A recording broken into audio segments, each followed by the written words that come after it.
ini. Kita tidak diajarkan untuk meminta-minta.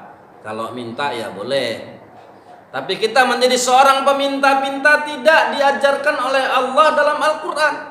Alladzina yunfiquna fis sarra'i wad dharra. Kita dianjurkan untuk selalu senantiasa menginfakkan bahagian harta kita dalam keadaan lapang maupun dalam keadaan sempit. Apapun keadaan kita.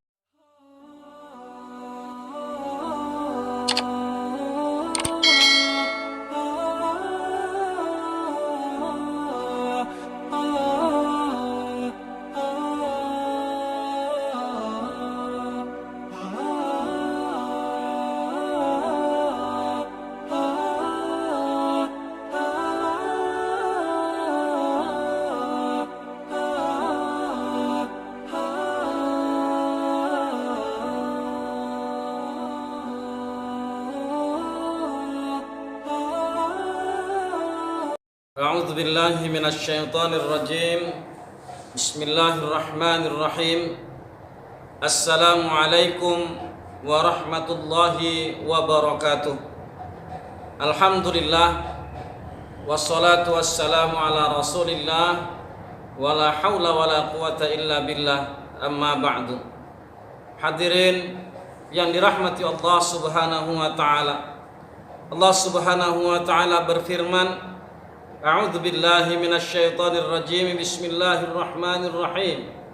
Wasari'u ila maghfiratin min rabbikum wa jannatin 'arduhas samawati wal ard u'iddat lil muttaqin alladzina yunfiquna fis sarra'i wad dharra'i wal kadhiminal ghaidh wal 'afina 'anil nas wallahu yuhibbul muhsinin walladzina idza fa'alu fahishatan aw zalamu anfusahum Zakarullah fastaghfaru lidzunubihim wa man yaghfiruz dzunuba illallah wa lam yusirru ala ma fa'alu wa hum ya'lamun.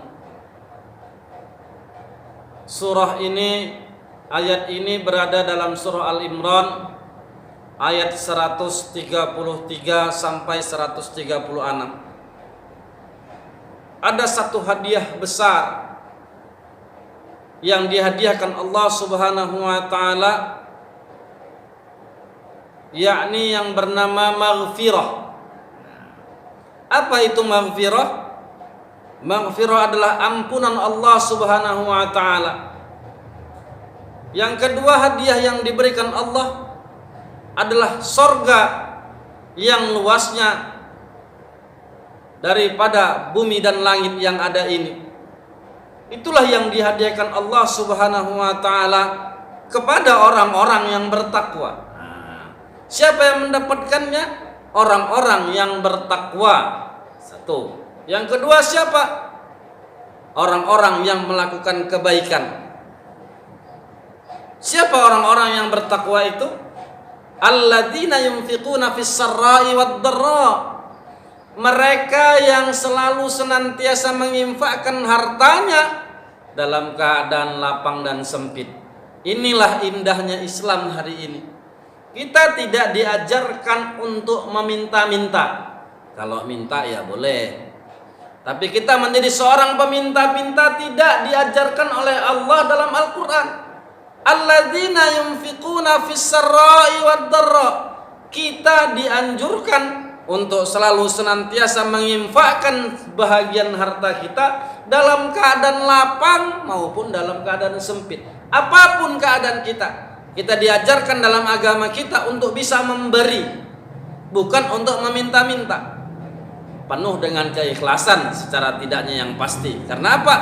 Apapun yang kita perbuat akan membuahkan hasil yang baik dan akan mengumpulkan butiran-butiran pahala dari Allah Subhanahu wa taala ketika dilandasi perbuatan itu dengan keikhlasan. Selanjutnya apa tanda-tanda orang yang bertakwa yang diceritakan Allah Subhanahu wa taala dalam surah Al-Imran ini? Wal kadhiminal ghaidh. Orang-orang yang selalu mampu menahan amarahnya ketika dia mampu untuk meluapkan amarah itu.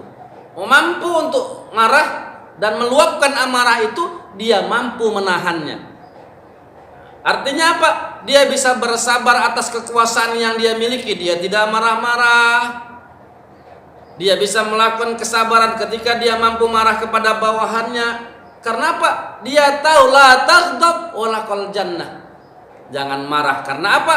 Orang-orang yang bisa menahan marah akan mendapatkan hadiah surga dari Allah Subhanahu wa taala.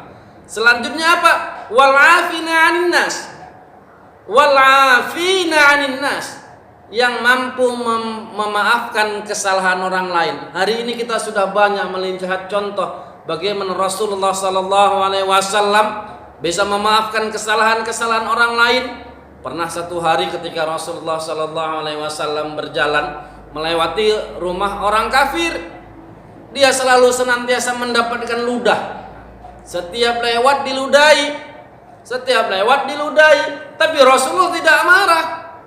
Sampai pada satu hari dia tidak mendapatkan itu lagi. Nah, kita kalau tiap hari dapat duit, kita sur lewat rumah orang. Rasul dapatnya ludah setiap lewat. Tapi ketika dia tidak mendapatkan ludah itu lagi, dia heran. Bertanya-tanya Rasul. Sampai dia mampir ke rumah orang itu, ternyata orang itu sakit. Bayangkan.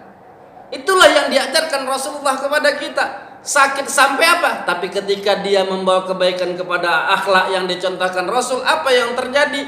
Orang kafir itu masuk agama Islam, bersyahadat langsung. Karena apa?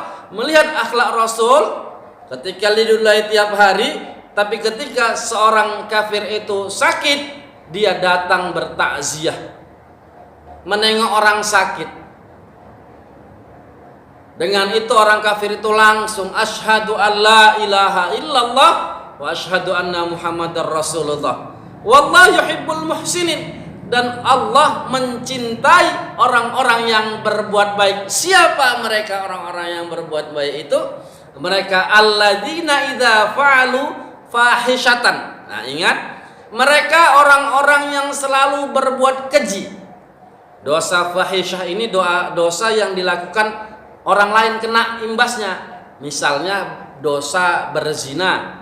Dosa berzina itu kan tidak satu orang, dua orang, ada melibatkan orang lain. Dosa minuman keras itu ada melibatkan orang lain. Itulah yang dikatakan fahisyah. Riba misalnya. Dosa minuman keras ini banyak yang terlibat. Orang yang membelikan, orang yang minum pastilah, orang menyiapkan tempat, orang yang memfasilitasinya, sampai-sampai orang yang minjamkan gelas, yang ngasih tambol gimana? Sama. Jadi apapun yang berhimpun dalam dosa itu terlibat. Makanya hati-hati.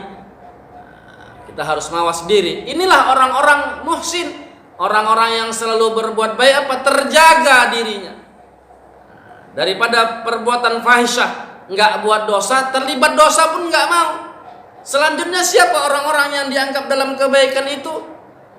Alladzina zalamu anfusahum zakarullah. Orang-orang yang ketika menzalimi dirinya, sebagai fitrah manusia pasti punya salah, tapi dia cepat ingat kepada Allah Subhanahu wa taala, minta ampun, dan dia sadar bahwasanya tidak ada tempat meminta ampunan kecuali Allah Subhanahu wa taala, dan dia berjanji tidak akan mengulangi setiap dosa-dosa yang diperbuatnya. Insya Allah, kalaupun kita tidak termasuk dalam bahagian orang-orang yang bertakwa, insya Allah kita termasuk dalam kategori orang-orang yang selalu berbuat baik. Harapan kita, kiranya kita termasuk orang-orang yang berbuat baik dan orang-orang yang bertakwa di mata Allah Subhanahu wa taala. Subhanakallahumma wa bihamdihi asyhadu an la ilaha illa anta astaghfiruka wa atubu ilaik. Assalamualaikum warahmatullahi wabarakatuh.